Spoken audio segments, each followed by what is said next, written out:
Disha committee கூட்டங்களை தமிழ்நாடு அரசு தொடர்ந்து முறையாக நடத்தி வருது. நம் அரசு பொறுப்பேற்ற பிறகு இது 5வது கூட்டம். ஒன்றிய அரசு திட்டங்களை செயல்படுத்துறத கவனமா கண்காணிச்சு வளர்ச்சி திட்டங்களை நிறைவேற்றுவதில் அக்கறையோடு நம்ம அரசு செயல்பட்டு வருது. இந்த கூட்டத்தில் தீனதயாள் அந்தியோதயா யோஜனா, தேசிய ஊரக வாழ்வாதார இயக்கம், நாடாளுமன்ற உறுப்பினர் உள்ளூர் பகுதி மேம்பாட்டு திட்டம், பிரதமரின் குர்ஷி சிஞ்சாயி திட்டம், ஒருங்கிணைந்த குழந்தைகள் வசதி திட்டம் போன்ற திட்டங்கள் செயல்பாடுகள் ஆய்வுக்கு எடுத்துக் கொள்ளப்பட்டிருக்கு. முத்தமிழறிஞர் கலைஞர் அவர்களால் 1989ஆம் ஆண்டு தருமபுரி மாவட்டத்தில் தொடங்கப்பட்ட சுய உதவி குழு ஒரு இயக்கமாகி இன்று இந்தியாவுக்கே முன்னுதாரணமாக தொடர்ந்து கொண்டிருக்கிறது.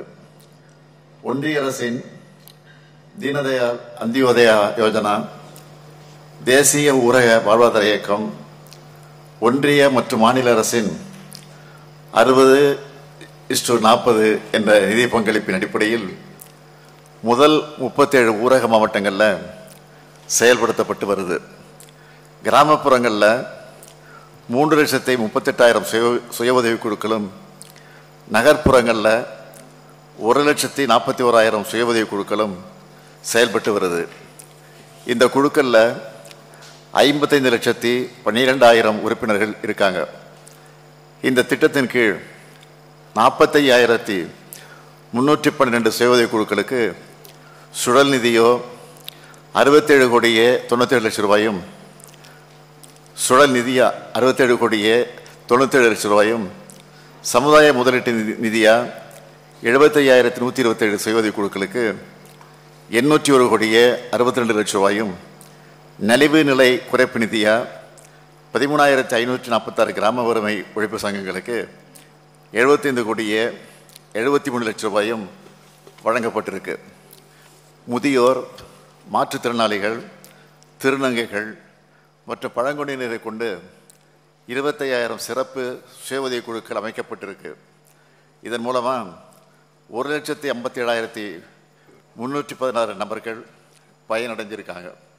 இதில் 17,207 சிறப்பு சுய உதவி குழுக்களுக்கு 25,81,00,000 ரூபாய் சிறப்பு சுழல் நிதியாக வழங்கப்பட்டிருக்கு. சுய உதவி குழுக்களோட தடையற்ற செயல்பாடுகளுக்கு நம்ம அரசு பொறுப்பேற்ற பிறகு இன்று வரை மகளிர் சுய உதவி உறுப்பினர்களுக்கு 1,25,362 கோடி ரூபாய் வங்கிக் கடன் இணைப்பாக வழங்கப்பட்டிருக்கு என்பதை இங்கே மகிழ்ச்சியோடு நான் தெரிவிச்சுக்கிறேன். 2025-26ஆம் ஆண்டுக்கான நிதிநிலை அறிக்கையின்படி மகளிருக்கு 37,000 கோடி ரூபாய் வங்கிக் கடன் இணைப்பு வழங்க நடவடிக்கைகள் மேற்கொள்ளப்பட்டு 3/9/2025 வரை 1,46,100 சுய உதவி குழுக்களுக்கு 13,062 கோடி ரூபாய் வங்கிக் கடன் இணைப்பு வழங்கப்பட்டிருக்கு. உலக மகளிர் நாள் விழா 2025 நான் கலந்துக்கிட்டு சுய உதவிக்குழு மகளிருக்கு அடையாள அட்டைகளை வழங்கினேன். இந்த அடையாள அட்டைகள் விரைவில் அனைத்து சுய உதவி குழுக்களுக்கும் முழு வீச்சில் வழங்கப்படும்னு தெரிவிச்சுக்கிறேன். சுய உதவிக்குழு மகளிருக்கு வழங்கப்படும் அடையாள அட்டை மூலமாக சுய உதவி குழுக்கள் தயாரிக்கிற பொருட்களை 25 கிலோமீட்டர் 100 கிலோமீட்டர் தூரத்துக்கு கட்டணம் இல்லாமல் கிராம மற்றும் நகர்ப்புற பேருந்துகளை எடுத்து செல்வது உள்ளிட்ட எண்ணற்ற சலுகைகளை பெறலாம்.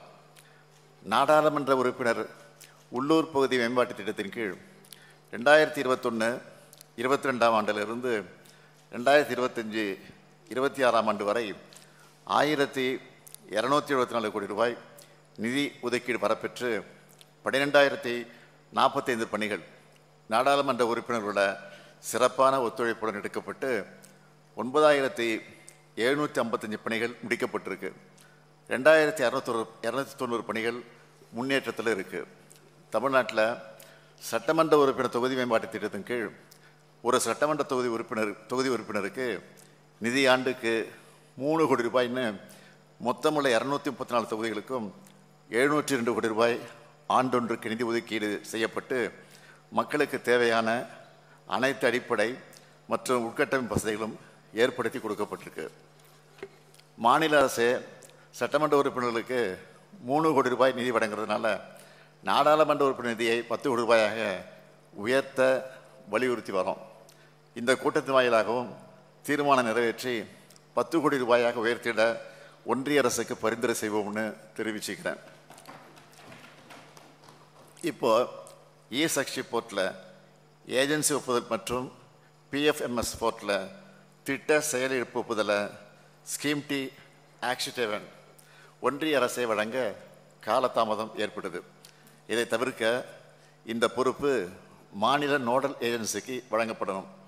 அதே போல் இ-சாக்ஷி போர்ட்டில் நாடாளுமன்ற உறுப்பினர்களால் பரிந்துரைக்கப்படுகிற பணிகளை நேரடியாக தொகுதி வாரியான சுருக்க அறிக்கையை டவுன்லோட் செய்ய ஏதுவாக இ-சாக்ஷி போர்ட்டில் மேம்படுத்தணும்னு ஒன்றிய அரசுக்கு பரிந்துரைக்கலாம் எனவும் இந்த குழு கூட்டத்தில் முடிவெடுக்கப்படுது.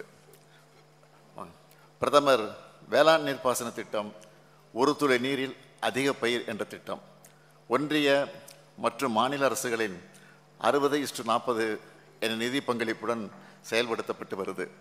ஒன்றிய அரசின் வழிகாட்டி நெறிகளின்படி நுண்ணீர் பாசன அமைப்புகள் அமைக்க சிறு குறு விவசாயிகளுக்கு 55 விழுக்காடு மானியமும் மற்ற விவசாயிகளுக்கு 45 விழுக்காடு மானியமும் வழங்கப்படும். ஆனாலும் விவசாயிகளின் நலனில் அக்கறை கொண்ட நம்ம திராவிடர் மாடல் அரசு கூடுதலாக நிதி ஒதுக்கீடு செஞ்சு 100 விழுக்காடு மானியத்தை சிறு குறு விவசாயிகளுக்கும் 75 விழுக்காடு மானியத்தை இதர விவசாயிகளுக்கும் வழங்கி வருது. 12 விழுக்காடு GST வரியையும் தமிழ்நாடு அரசு ஏற்றுக்குன்னு மகிழ்ச்சியோடு தெரிவிச்சுக்கிறேன். இந்த ஊக்கத்தால் தோட்டக்கலை மற்றும் வேளாண் பயிர்கள் சாகுபடி பரப்பளவு அதிகப்படுத்தப்படுது. இந்த திட்டத்தின் வாயிலாக 2022-23 ஆண்டு 26 மாவட்டங்களில் நிலத்தடி நீர்மட்ட அளவை உயர்த்துகிற வகையில் 473 கிராமங்களில் 52,197 ஹெக்டேரில் நுண்ணீர் பாசன அமைப்புகள் அமைக்கப்பட்டு பயன்பாட்டில் இருக்குது. தானியங்கி நுண்ணீர் பாசன அமைப்புகள் அமைக்க ஒரு ஹெக்டருக்கு 40,000 ரூபாய் வீதம், சிறு குறு விவசாயிகளுக்கு 55 விழுக்காடு மானியமாக ஹெக்டேருக்கு 22,000 வீதம், அதிகபட்சமாக 2 ஹெக்டேருக்கும் மற்ற விவசாயிகளுக்கு 45 விழுக்காடு மானியமாக ஹெக்டேருக்கு 18,000 ரூபாய் வீதம், அதிகபட்சமாக 5 ஹெக்டேருக்கு வழங்கப்படுது. கடந்த 2 ஆண்டுகளில் 1,50,560 ஹெக்டேர் நிலப்பரப்பில் 1,57,279 விவசாயிகள் 1,312 கோடி ரூபாய்க்கும் அதிகமாக நிதி பயன்களை பெற்றிருக்காங்க என்பது குறிப்பிடத்தக்கது. இந்த திட்ட பயன்களை விவசாயிகளுக்கு கொண்டு சேர்க்கிறதுல இந்தியாவிலே தமிழ்நாடு தான் முதல் மாநிலமாக திகழ்வது. ஊட்டச்சத்து குறைபாடு இல்லாத குழந்தைகள் நிறைந்த மாநிலமாக தமிழ்நாட்டை மாற்றுறது நம்ம முக்கிய நோக்கம். குழந்தைகளோட ஊட்டச்சத்தை மேம்படுத்த தமிழ்நாட்டில் செயல்படுகிற 54,449 குழந்தைகள் மையங்களில் பயன்பெற்று வரும். 6 மாதம் முதல் 6 வயது வரையிலான சுமார் 22 லட்சம் குழந்தைகளுக்கு சத்து மாவு வழங்கப்படுது. மேலும் சுமார் 5,50,000 கர்ப்பிணி பெண்கள் மற்றும் பாலூட்டும் தாய்மார்களுக்கும் சத்து மாவு வழங்கப்பட்டு தாய் சேய் ஊட்டச்சத்து நிலை கண்காணிக்கப்படுது. இந்தியாவிலே தமிழ்நாட்டில் தான் இந்த திட்டம் முதல் முறையாக அறிமுகப்படுத்தப்பட்டு சிறப்பாக நடைமுறைப்படுத்தப்பட்டு வருது. குழந்தைகள் மையங்களில் 2 முதல் 6 வயதுக்குட்பட்ட சுமார் 10,86,000 குழந்தைகளுக்கு மதிய உணவுடன் வாரம் 3 தினங்களுக்கு முட்டைகளும், 1 முதல் 2 வயது வரையிலான 6,75,000 குழந்தைகளுக்கு வாரம் 3 முட்டை வீதம் தாய்மார்கள் மூலம் வீட்டிலேயே வழங்கப்படுகிறது. அனைத்து குழந்தைகளுக்கும் 2 செட் வண்ண சீருடைகளும் நம்ம அரசு சார்பில் வழங்குகிறோம். அனைத்து மையங்கள்லேயும் குடிநீர், கழிவறைகள், மின்வசதி ஏற்படுத்தப்பட்டு இருக்கு. இதுவரை 3,397 குழந்தைகள் நேய மையங்கள் கட்டி முடிக்கப்பட்டு பயன்பாட்டில் இருக்கு. 6,390 குழந்தைகள் மையங்களை திறன்மிகு குழந்தைகள் மையமாக தரம் உயர்த்தி வசதிகள் ஏற்படுத்தப்பட்டிருக்கு. மேலும் 5,582 மையங்களை தரம் உயர்த்த ஆணை வெளியிடப்பட்டு பணிகள் நடைபெற்று வருது. நம்ம அரசோட முனைப்பான செயல்பாடுகளின் விளைவாக தமிழ்நாடு தேசிய குடும்ப சுகாதார கணக்கெடுப்பு 5 படி 25 விழுக்காடாக இருந்த குழந்தைகளின் உயர குறைபாடு 11.8 விழுக்காடாக குறைஞ்சிருக்கு. 14.6 விழுக்காடாக இருந்த குழந்தைகளோட மெலிவுத்தன்மை 3.6 விழுக்காடாக குறைஞ்சிருக்கு. 22 விழுக்காடாக இருந்த குழந்தைகளோட எடை குறைபாடு 5.7 விழுக்காடாக குறைஞ்சிருக்கு. குழந்தைகளோட வளர்ச்சி விகிதம் பெரும் முன்னேற்றம் அடைஞ்சிருக்குன்னு இதன் மூலம் தெளிவாகிறது. ஊட்டச்சத்தை உறுதி செய்கின்ற மகத்தான திட்டத்தின்படி முதற்கட்டமாக 1,07,600 ஊட்டச்சத்து குறைபாடுடைய குழந்தைகளில் 77.3 விழுக்காடு குழந்தைகள் இயல்பு நிலைக்கு திரும்பி இருக்கிறாங்க.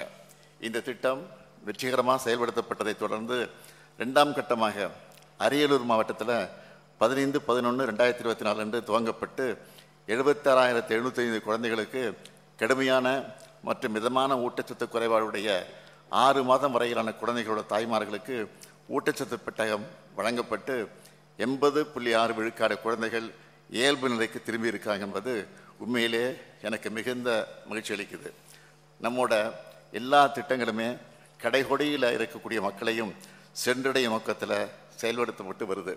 ஒன்றிய அரசின் எல்லா திட்டங்களுக்கும் மாநில அரசு பங்கு தொகையை எந்தவித காலதாமதம் இல்லாமல் நாம் விடுவிக்கிறோம். அதே போல் ஒன்றிய அரசு தன்னுடைய நிதியை சரியான டைமில் மாநில அரசுக்கு வழங்கணும்னு இந்த குழு மூலமாக வலியுறுத்தப்படும். தமிழ்நாட்டில் செயல்படுத்தப்படும் திட்டங்களோட சிறப்பான செயல்பாட்டுக்கு இங்கே வந்திருக்கக்கூடிய உறுப்பினர்கள் தங்களுடைய சீரிய கருத்துக்களை எடுத்துரைக்குமாறு கேட்டுக்கொண்டு என்னுடைய உரையை நிறைவு செய்கிறேன். நன்றி, வணக்கம்.